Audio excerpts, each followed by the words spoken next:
Good evening बच्चों ये जो हमारा चैप्टर ऑर्गेनिक का पहला चल रहा है हेलो एल्केन और हेलो एरीन, हमने इससे पिछले वाले लेक्चर तक एल्काइल हैलाइड की फिजिकल प्रॉपर्टीज टॉपिक कर लिया था। पहले हमने पढ़ा था एल्काइल हैलाइड की प्रिपरेशन, फिर एल्काइल हैलाइड की फिजिकल प्रॉपर्टीज, और अब हमने शुरू किया एल्काइल हैलाइड की केमिकल प्रॉपर्टीज।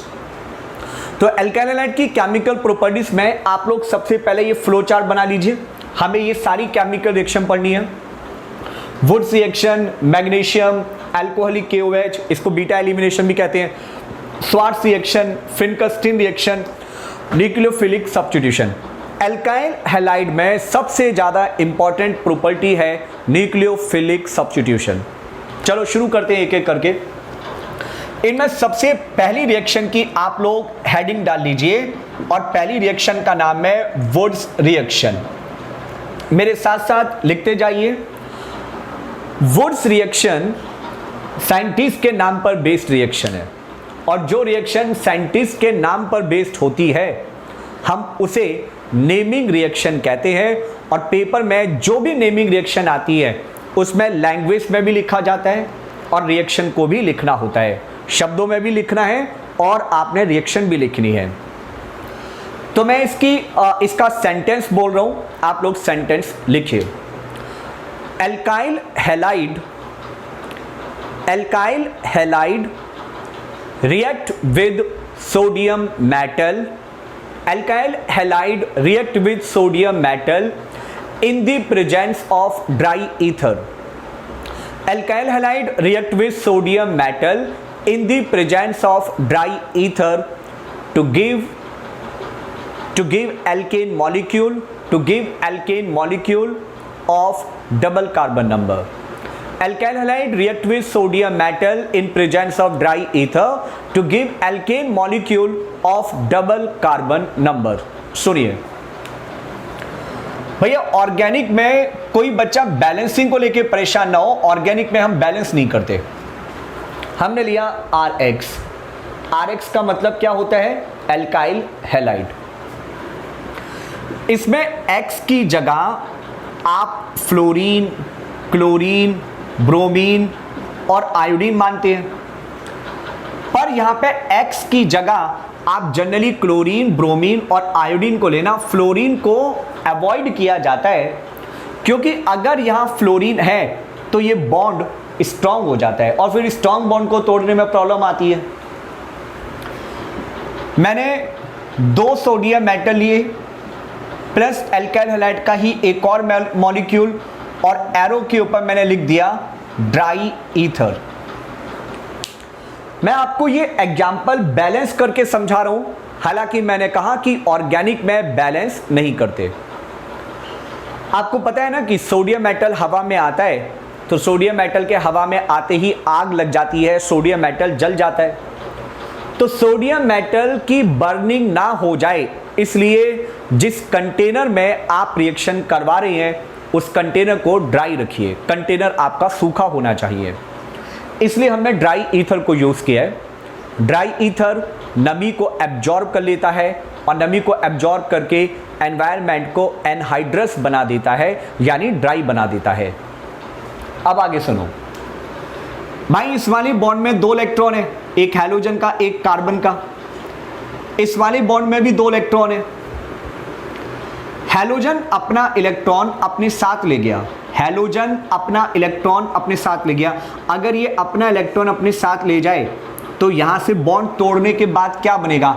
R डॉट, जिसके ऊपर हम ये डॉट लगाते हैं। डॉट का मतलब इलेक्ट्रॉन है, आप इन्हें फ्री रेडिकल कहते हैं। ऐसे ही यहां से जब बॉन्ड टूटेगा तो यहां से भी बॉन्ड टूटने के बाद क्या बनेगा? R dot. एक हैलोजन, दूसरा हैलोजन और 2 सोडियम, इन दोनों के कंबाइन करने से साइड प्रोडक्ट क्या निकल गया? NaX। अगर यहां क्लोरीन था तो ये होगा NaCl, अगर यहां पे ब्रोमीन था तो ये होगा NaBr। अब बॉन्ड टूटने के बाद कार्बन के ऊपर क्या आया? डॉट। डॉट का मतलब क्या होता है? Free radical. अब ये फ्री रेडिकल इस फ्री रेडिकल के साथ जुड़ेगा और फ्री रेडिकल के जुड़ने से, कार्बन कार्बन के जुड़ने से कार्बन की एक लंबी चेन बन गई। इस कार्बन से जो मॉलिक्यूल बना, इस तरीके से जो मॉलिक्यूल बना, उसमें कार्बन का नंबर डबल होगा इसके कार्बन से। अगर इसमें 5 कार्बन थे तो इसमें 10 कार्बन होंगे, अगर इसमें 3 कार्बन थे तो उसमें 6 कार्बन होंगे, डबल नंबर ऑफ कार्बन वाला मॉलिक्यूल बनेगा। देखिए, वुड्स रिएक्शन की दो अलग अलग मैकेनिज्म मानी जाती हैं। कुछ लोग फ्री रेडिकल मानते हैं, कुछ और जो ऑथर्स होते हैं वो कहते हैं कि इसमें R नेगेटिव बनता है और फिर न्यूक्लियोफिलिक सब्स्टिट्यूशन होता है। ये अपने अपने तरीके हैं, पर मैं आपको जो कॉन्सेप्ट बता रहा हूँ फ्री रेडिकल का, आप उसके अकॉर्डिंग ट्राई करना, उससे रिएक्शन करना बहुत आसान हो जाता है। दोबारा से समझिए इसके बारे में। पेपर में रिएक्शन को ऐसे लिखने की जगह आप इस तरीके से भी लिख सकते हैं कि हमारे पास एल्काइल हैलाइड है RX, हमने एरो के ऊपर लिख दिया सोडियम मेटल प्लस में लिख दिया ड्राई ईथर, और ये ड्राई ईथर क्या करेगा, एनवायरनमेंट को ड्राई रखेगा। ये सोडियम हैलोजन के साथ कंबाइन करेगा तो साइड प्रोडक्ट निकला NaX। एंड जब सोडियम और हैलोजन के जुड़ने से NaX निकला तो यहां से बॉन्ड टूट गया, और बॉन्ड टूटने के बाद क्या बनेगा, R डॉट, यानी फ्री रेडिकल। जब यहां से कार्बन और हैलोजन का बॉन्ड टूटा तो इस कार्बन के ऊपर डॉट आया, फ्री रेडिकल। अब इसके साथ ऐसा ही मॉलिक्यूल लाके ज्वाइन कर दीजिए, आप इस R डॉट के साथ ऐसा ही एक और मॉलिक्यूल ज्वाइन कर देंगे। कोई बच्चा कहेगा जी यहां तो एक ही R था, दूसरा R कहां से आ गया? मैंने कहा कि हम ऑर्गेनिक में बैलेंस नहीं करते, क्योंकि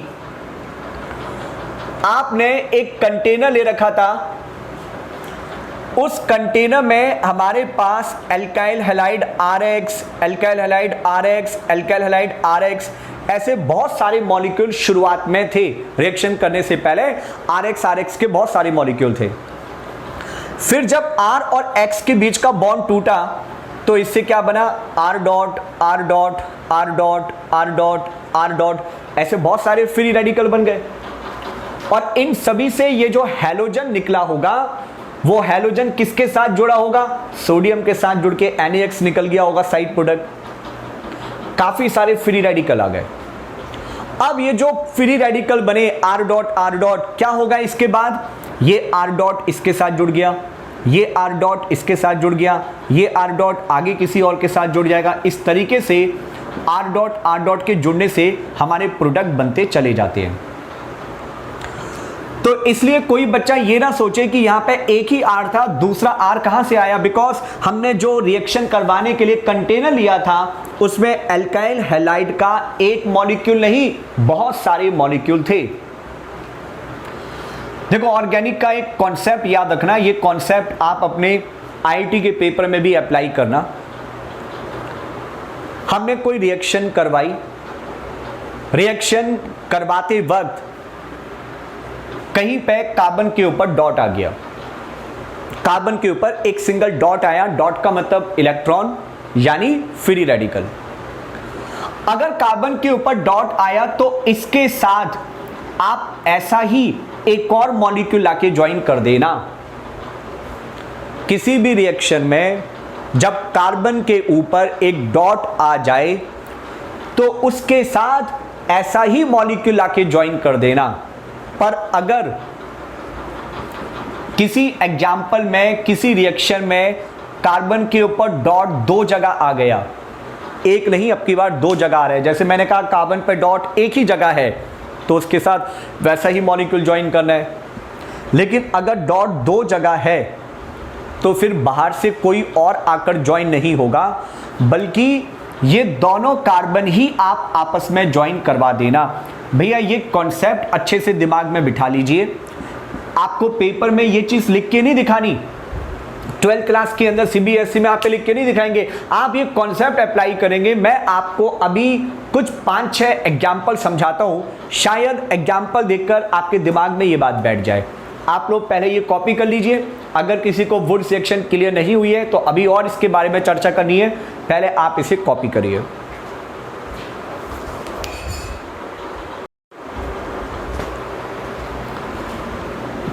तो बच्चों ये वुड्स रिएक्शन के कुछ एग्जाम्पल हैं। जो बच्चा अपना दिमाग लगा सकता है, अपने आप ही कर सकता है, वो ज़रा इसे कंप्लीट करे, और अदरवाइज बाकी बच्चे मुझे सुनिए। पहला एग्जाम्पल, मिथाइल क्लोराइड, सोडियम, साथ में ड्राई ईथर। मैंने शॉर्टकट में जहां पे DE लिखा है उसका मतलब क्या है, ड्राई ईथर। देखिए यहां से क्लोरीन हटाया, यहां से सोडियम हटाया, सोडियम और क्लोरीन के जुड़ने से साइड प्रोडक्ट क्या निकल गया, NaCl। जैसे ही आपने यहां से क्लोरीन को हटाया तो क्लोरीन को हटाने के बाद कार्बन के ऊपर आ गया डॉट, मिथाइल फ्री रेडिकल का फॉर्मेशन हुआ। अब मैंने अभी क्या बोला था कि जब ऑर्गेनिक में कार्बन के ऊपर कहीं पे डॉट आ जाए तो उसके साथ वैसा ही मॉलिक्यूल लाकर आप ज्वाइन कर देते हैं। यानी अब आप क्या करेंगे, इस मिथाइल फ्री रेडिकल के साथ ऐसा ही एक और मिथाइल फ्री रेडिकल लाकर ज्वाइन करिए। तो आपने इसके साथ एक और मिथाइल फ्री रेडिकल ज्वाइन कर दिया, मिथाइल मिथाइल दोनों आपस में जुड़ गए और कार्बन की चेन डबल हो गई। अभी मैंने कहा था कि आप लोग ये बात ना सोचें कि यहां तो एक ही CH3 था, ये दो CH3 कैसे हो गए, क्योंकि हम ऑर्गेनिक में बैलेंस नहीं करते।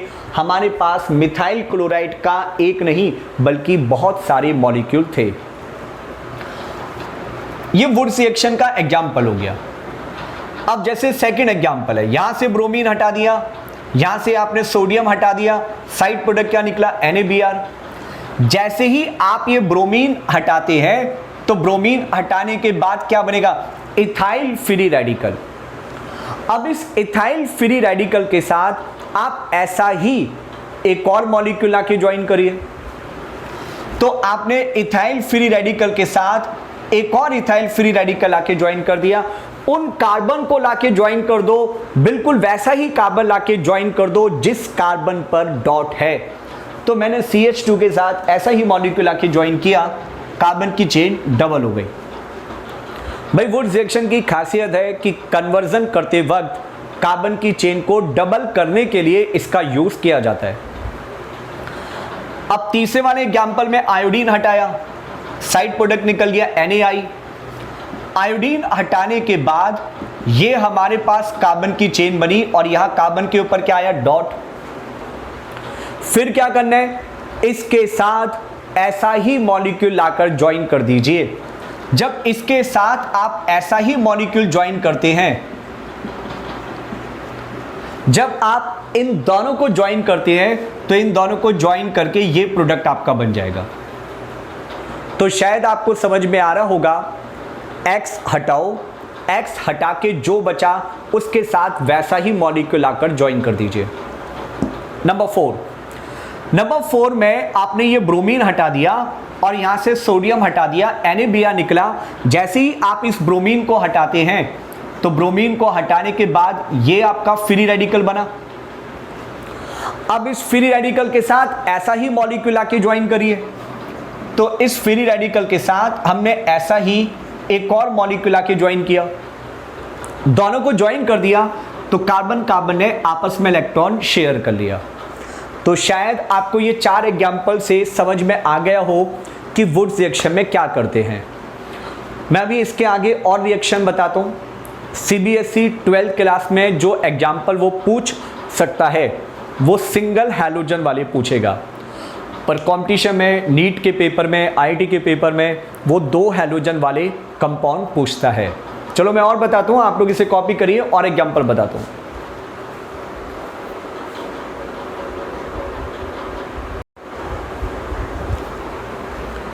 अभी जो एग्जाम्पल मैंने बताया वो सिंगल हैलोजन वाला था और मैंने कहा था वो 12th में पूछी जाती है, लेकिन कंपटीशन में इस तरीके से 2 हैलोजन वाले कंपाउंड भी पूछे जाते हैं।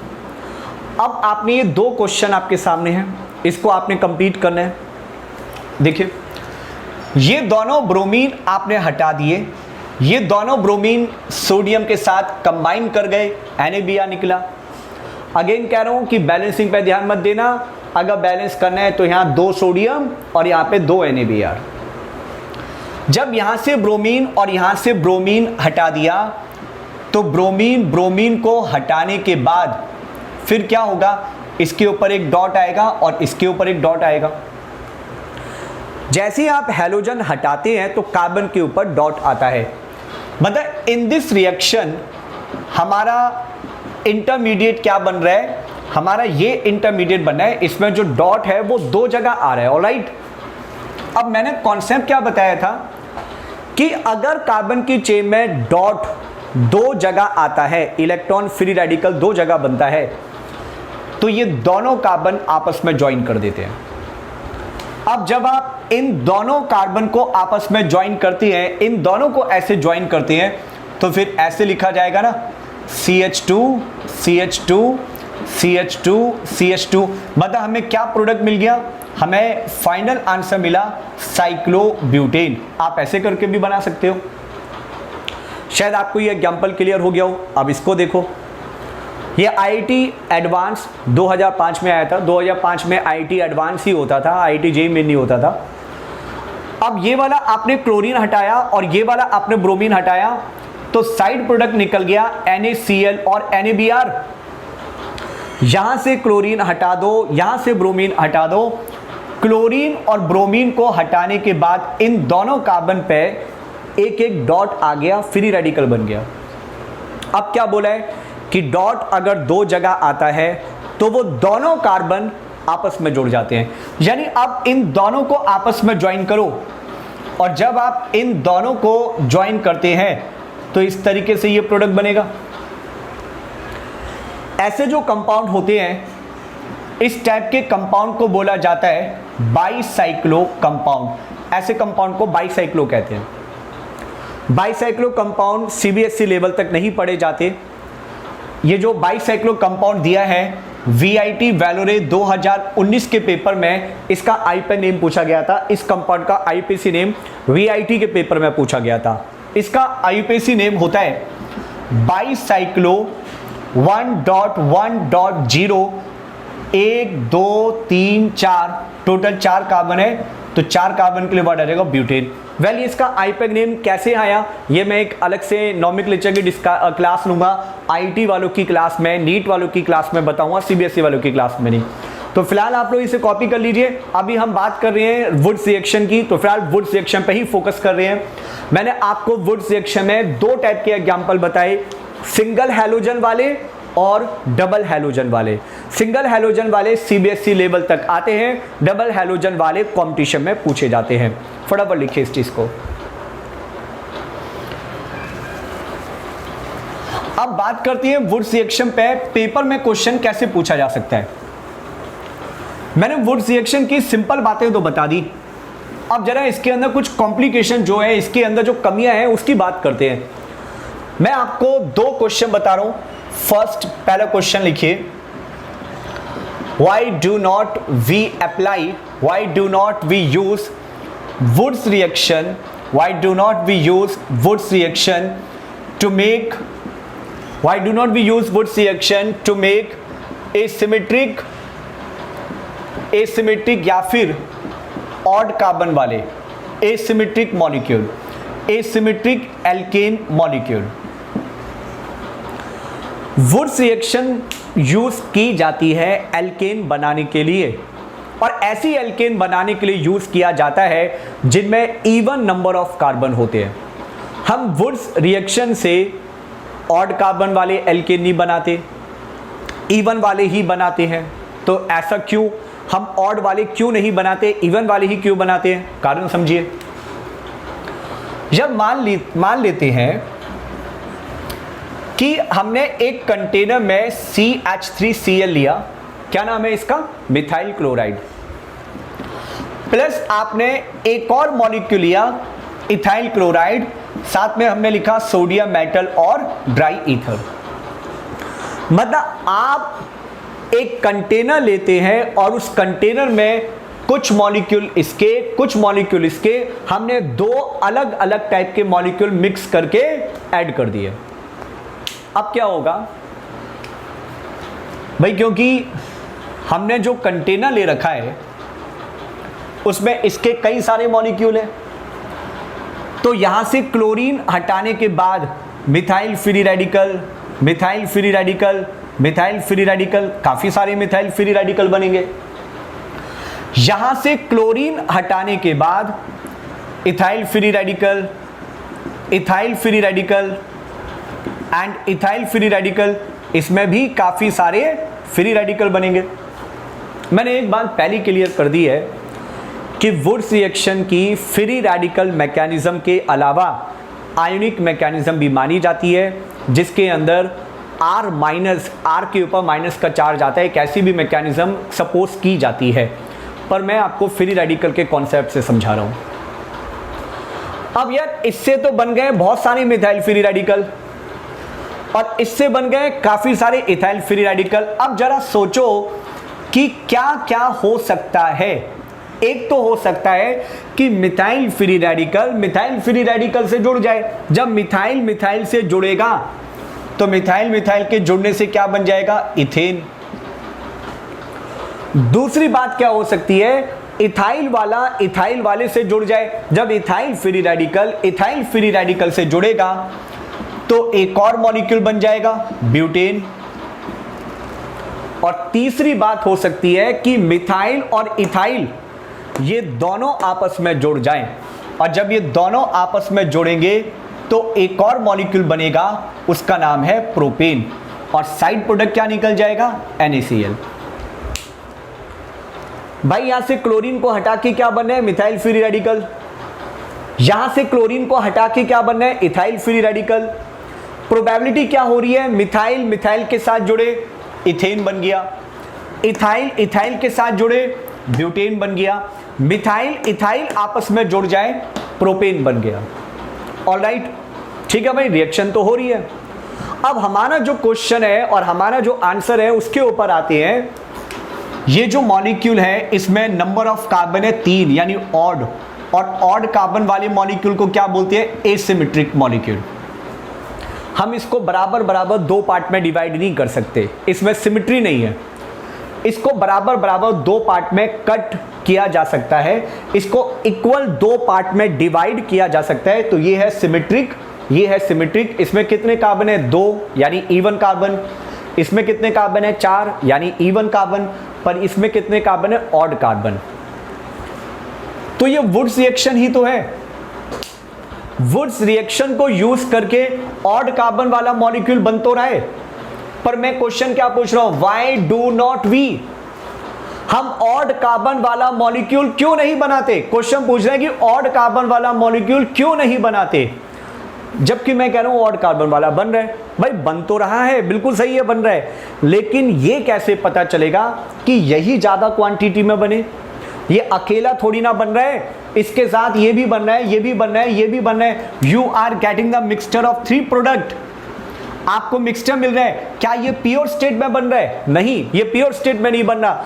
इसलिए आप इसको अकेला, अगर आप चाहें कि अकेला ये बने, सिर्फ यही बने, तो ये तो पॉसिबल ही नहीं है।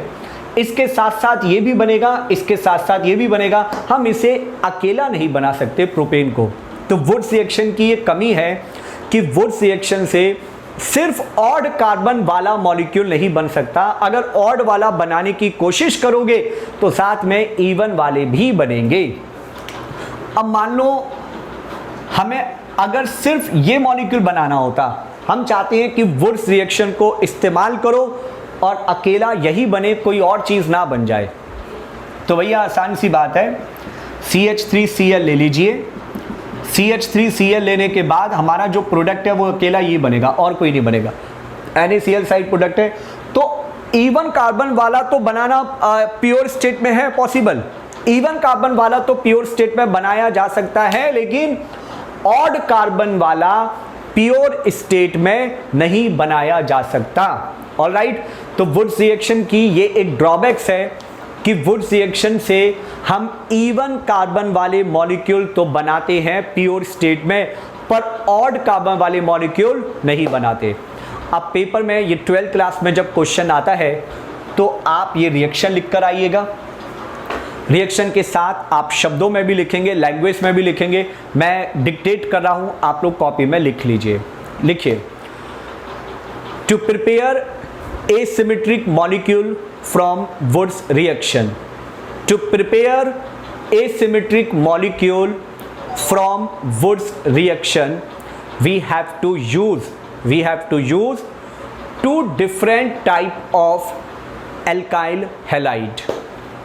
To prepare asymmetric molecule by Wood's reaction, we have to use two different type of alkyl halide. If we do so, then we will get the mixture of symmetric and asymmetric alkane molecule. Thus, we do not get the asymmetric molecule in the pure state. Therefore, this method is not good method to prepare asymmetric molecule in the pure state. तो मैंने जो बोला, अगर आप मेरे साथ साथ नहीं लिख पाती हैं तो वीडियो को पॉज करिए, दोबारा से सुनिए, आप इस तरह से बार बार लिख सकते हैं, कॉपी करिए।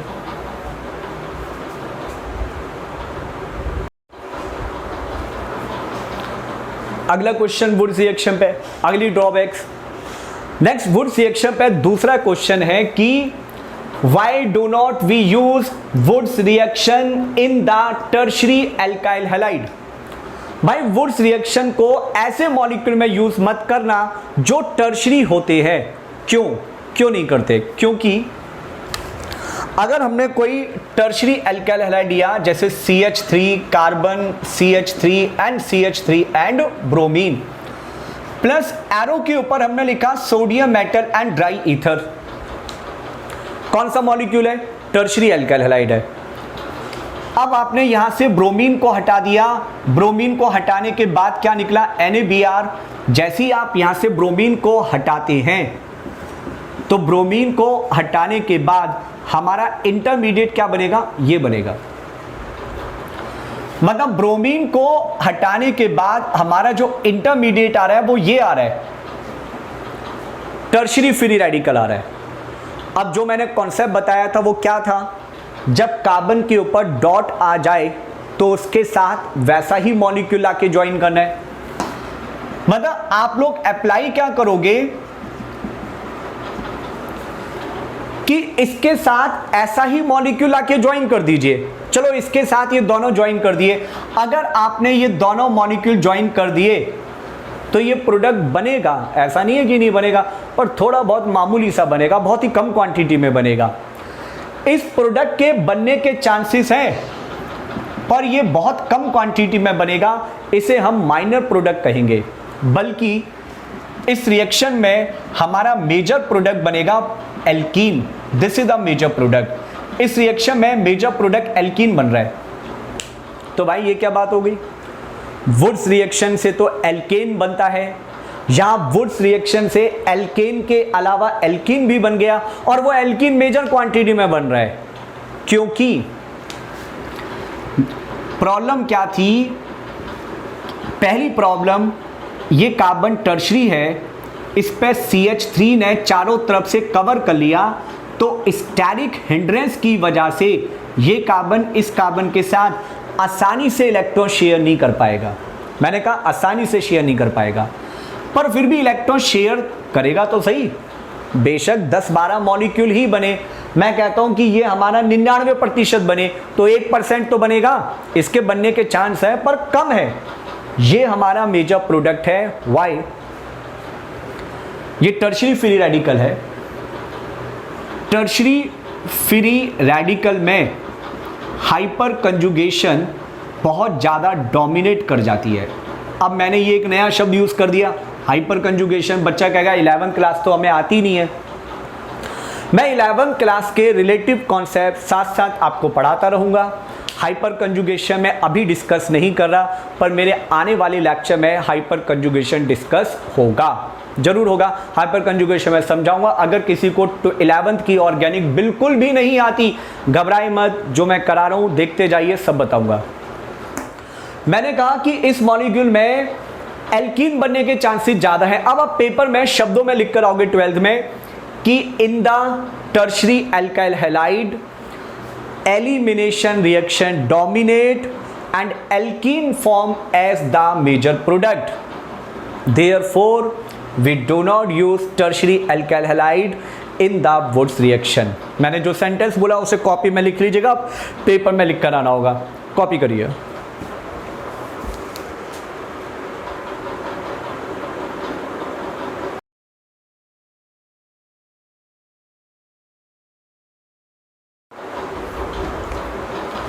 अब ये आपका तीसरा क्वेश्चन बन जाता है वुड्स रिएक्शन पे। क्या है तीसरा question? What are the drawbacks of Wurtz reaction. और इसकी दोनों ड्रॉबैक्स मैंने अभी आपसे डिस्कस कर ली। भाई वुड्स रिएक्शन की पहली ड्रॉबैक्स क्या थी? We do not use Wurtz reaction. WR का मतलब क्या है? Wurtz reaction. We do not use Wurtz reaction in the tertiary alkyl halide. पहला पॉइंट तो ये हो गया जी, टर्शरी वाले में यूज मत करना। और दूसरी ड्रॉबैक्स क्या थी? We do not use Wurtz reaction to make alkane. We do not use Wurtz reaction to make asymmetric. We do not use Wurtz reaction to make asymmetric alkane molecule. Asymmetric alkane molecule. और alkane molecule का meaning आपको पता ही है, asymmetric का मतलब odd carbon वाले molecule. तो एक ये क्वेश्चन भी आपसे पूछा जा सकता है। तो भाई जो कंसेप्चुअल क्वेश्चन बनते हैं, ऐसे क्वेश्चन को हम रीजनिंग क्वेश्चन कहते हैं। और 12th में ऐसे रीजनिंग के करीब 6 नंबर 8 नंबर के रीजनिंग पूछी जाती है। फिलहाल मैं रीजनिंग आपको साथ साथ बताते जा रहा हूँ। कंपटीशन के पेपर में यही रीजनिंग पूछी जाती है कि which of the following is correct statement या which of the following is wrong statement की फॉर्म में। अब इसके आगे अगली रिएक्शन की बात करते हैं। वुड्स रिएक्शन टोटली मैंने कंप्लीट कर दिया, जितने भी उसके कॉन्सेप्ट बचते हैं। हाँ, मैंने बीच में जो हाइपर कंजुगेशन वर्ड यूज़ किया था वो आगे आएगा, अभी नहीं बता रहा, आगे बताऊंगा। अब एल्काइल हैलाइड की दूसरी केमिकल रिएक्शन की तरफ चलते हैं, दूसरी केमिकल प्रॉपर्टीज की तरफ चलते हैं। और एल्काइल हैलाइड की सेकंड केमिकल प्रॉपर्टी का नाम है second reaction with magnesium metal. चलो जी, इसके बारे में आप सेंटेंस लिख लो, मैं सेंटेंस बोलता हूं। पेपर में लिखा जाता है कि alkyl halide react with magnesium metal. Alkyl halide react with magnesium metal under anhydrous condition. Anhydrous को अंडरलाइन कर लेना। Under anhydrous condition to give Grignard reagent. To give Grignard reagent. भाई साहब, ग्रिग्नार्ड एजेंट ऑर्गेनिक का बड़ा जानदार concept है, एक बेस है बेचारा, बहुत तगड़ा कंपाउंड है। ग्रिग्नार्ड नाम के साइंटिस्ट ने बनाया था। ग्रिग्नार्ड एजेंट के थ्रू कई सारे ऑर्गेनिक मॉलिक्यूल बनाए जाते हैं। ग्रिग्नार्ड एजेंट का फार्मूला लिख दिया जाता है RMgX। ऐसे करके ग्रिग्नार्ड एजेंट का फार्मूला लिख देते हैं, मतलब alkyl magnesium halide. Alkyl magnesium halide. चलो वेल इसकी बात करते हैं। आप एल्काइल हैलाइड लेते हैं प्लस मैग्नीशियम मेटल को लेते हैं और एरो के ऊपर लिखा जाता है ड्राई ईथर। फिर से ड्राई ईथर। बच्चा कहेगा भाई सोडियम की तरह मैग्नीशियम में कौन सी आग लग जाती है? मैग्नीशियम में तो आग लगती नहीं है। सोडियम में तो बात समझ में आ रही थी कि वो सोडियम हवा में जल जाता है, वहां ड्राई ईथर लेते हैं। पर मैग्नीशियम के साथ हमने यहां ड्राई ईथर क्यों लिया? मैग्नीशियम कारण नहीं है ड्राई ईथर लेने का, कारण है ये जो फाइनल प्रोडक्ट बनता है ये, इसके कारण ड्राई ईथर लेना पड़ता है। अभी बताऊंगा ड्राई ईथर क्यों लेना पड़ता है, पहले रिएक्शन समझा दूं जरा। एल्काइल हैलाइड मैग्नीशियम के साथ एनहाइड्रस का मतलब क्या था? सूखा, ड्राई ईथर की प्रेजेंस में रिएक्शन कराते हैं। ये मैग्नीशियम इन दोनों के बीच में जाके जुड़ जाता है, कार्बन और हैलोजन के बीच में।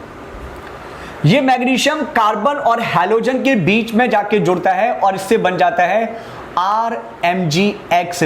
इसके बीच में तो ऐसे बॉन्ड बना देते हैं, कुछ लोग यहां बॉन्ड का निशान दिखाते हैं, नहीं दिखाते हैं, डजंट मैटर।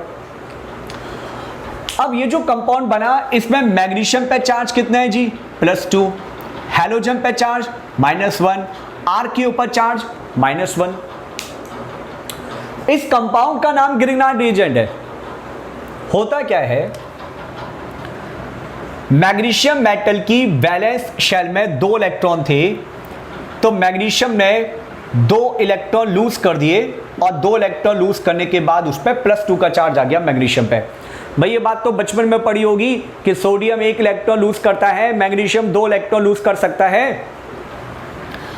अब ये दोनों इलेक्ट्रॉन पहुंचे एल्काइल हैलाइड के पास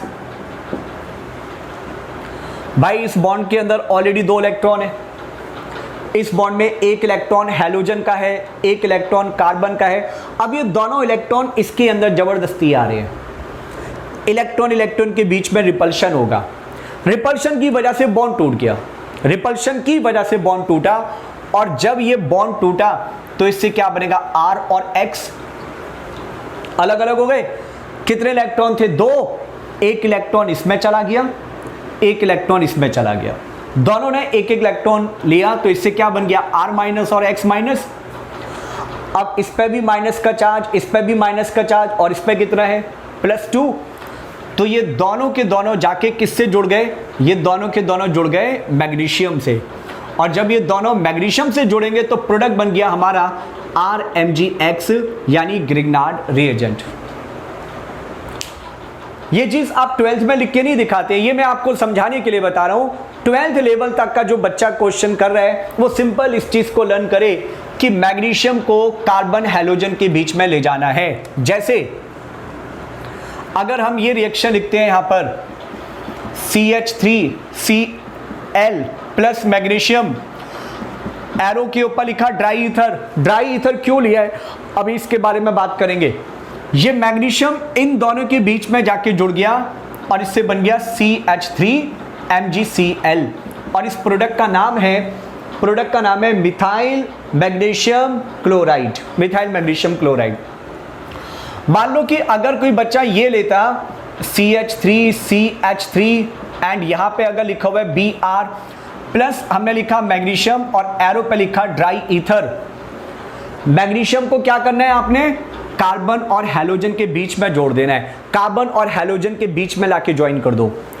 तो मैग्नीशियम को जब आप कार्बन और हैलोजन के बीच में लाते हैं तो ये प्रोडक्ट आ जाएगा आपका isopropyl magnesium bromide. Isopropyl magnesium bromide इसका नाम है।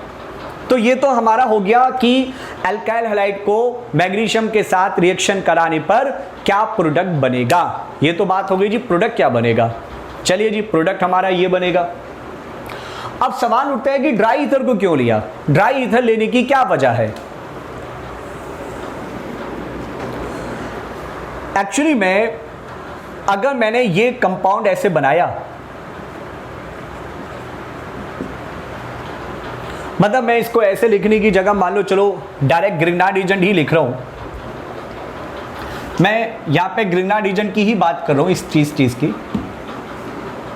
यार ग्रिग्नार्ड एजेंट में इसके अंदर ना मैग्नीशियम पे चार्ज +2, हैलोजन पे चार्ज माइनस और कार्बन पे चार्ज माइनस। जैसे ही कार्बन पे माइनस का चार्ज आया, ये एक वजह बन गई कि ग्रिग्नार्ड एजेंट स्टेबल नहीं है।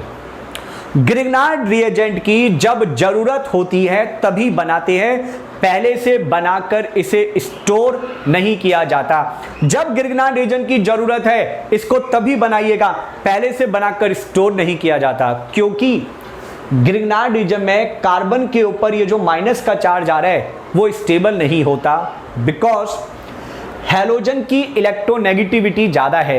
हैलोजन एक इलेक्ट्रोनेगेटिव होता है, फ्लोरीन, क्लोरीन, ब्रोमीन ये इलेक्ट्रोनेगेटिव एटम है। तो इलेक्ट्रोनेगेटिव एटम पे माइनस का चार्ज स्टेबल है, लेकिन कार्बन की इलेक्ट्रोनेगेटिविटी इतनी ज्यादा नहीं है कि वो उसे स्टेबल करा पाए। तो कार्बन पे माइनस का चार्ज स्टेबल नहीं होता। ये बॉन्ड तो स्टेबल है, ये आयनिक बॉन्ड है, ये स्टेबल है, पर कार्बन बेचारा कोवलेंट बॉन्ड बनाने वाला आयनिक बॉन्ड बना रहा है, ऊपर से कार्बन पे माइनस का चार्ज आ रहा है, दो बातें हो रही हैं। तो this bond is not stable, ये बॉन्ड हमेशा टूट जाएगा। मैंने कहा ग्रिग्नार्ड एजेंट की जब जरूरत है तभी बनाओ। आपने ग्रिग्नार्ड एजेंट बना लिया, आप इसे बनाकर छोड़ नहीं सकते, क्योंकि ग्रिग्नार्ड एजेंट जैसे ही बना वो आगे किसी ना किसी के साथ कंबाइन कर जाता है। जैसे ये तो बात समझ में आ गई कि ग्रिग्नार्ड एजेंट में ये बॉन्ड टूट जाएगा और इस बॉन्ड के टूटने से क्या बनेगा, R-MgX ये बन जाएगा। देखो होता क्या है कि आपने जो ग्रिग्नार्ड एजेंट लिया RMgX, आप इसमें ड्राई ईथर को यूज नहीं कर रहे थे, आपका मन कर रहा है यहां बिना ड्राई ईथर के करके देखते हैं हमारा कोई क्या उखाड़ लेगा। आपने ड्राई ईथर को यूज नहीं किया, अगर ड्राई ईथर को यूज नहीं किया तो हवा में थोड़ी सी नमी होगी, हवा में थोड़ी सी मॉइस्चर होगी, ये मॉइस्चर ही धमाके का कारण बन जाता है। भाई इस ग्रिग्नार्ड रिएजेंट में ये जो R था इस पे कैसा चार्ज है, माइनस का, मैग्नीशियम पे कैसा चार्ज है, प्लस का, मैग्नीशियम पे चार्ज प्लस का है, और पानी में H प्लस OH माइनस। अब बच्चा जानता है कि नेगेटिव पॉजिटिव पे जाता है, पॉजिटिव नेगेटिव पे जाता है, वही काम कर दीजिए। तो आप इस R माइनस को किससे जोड़ेंगे, H प्लस से, OH माइनस को किससे जोड़ेंगे, मैग्नीशियम से। कर दो भाई ज्वाइन, H को R पे ले जाओ तो आपका इसके अंदर प्रोडक्ट बना RH, और ये OH आपका मैग्नीशियम से जाके जुड़ गया। अगर OH मैग्नीशियम से जुड़ा MgX ये हमारा साइड प्रोडक्ट है। साइड प्रोडक्ट का नाम है hydroxy magnesium halide, hydroxy magnesium halide, और ये हमारा मेन प्रोडक्ट है। ये जो प्रोडक्ट बना ये आपका कोई हाइड्रोकार्बन है। हाइड्रोकार्बन कौन होते हैं, alkane, alkene, alkyne. Generally alkane होती है, मीथेन, इथेन, प्रोपेन, ब्यूटेन।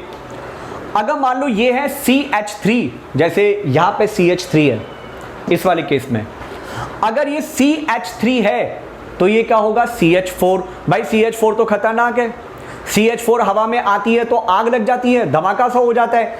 मतलब इस रिएक्शन में हाइड्रोकार्बन बनने की वजह से कभी कभी धमाका भी हो सकता है, इसलिए ये रिएक्शन खतरनाक है। ये जो रिएक्शन हमने करवाई ये रिएक्शन काफी ज्यादा विग्रस होती है। This is highly vigorous reaction, this is highly vigorous reaction. Alright, तो अगर आपने ग्रिग्नार्ड रीजन बनाना है तो ध्यान रखना उसके आसपास नमी ना हो, मॉइस्चर ना हो, क्योंकि मॉइस्चर होगा तो मॉइस्चर और ग्रिग्नार्ड रिएजेंट की रिएक्शन से हाइड्रोकार्बन बनेगा और हाइड्रोकार्बन के बनने से धमाका हो सकता है। This is highly vigorous reaction. Alright, तो मैं इसका क्वेश्चन बोल रहा हूं, मैं जो क्वेश्चन बोलूंगा उस क्वेश्चन के आंसर में ये रिएक्शन लिखना और रिएक्शन के साथ जो शब्दों में बोलूंगा वो लिखना। क्या क्वेश्चन है, आप लोगों ने सबसे ऊपर वाली रिएक्शन लिख ली होगी, मैं यहां पे क्वेश्चन बोल रहा हूं आप लोगों के लिए।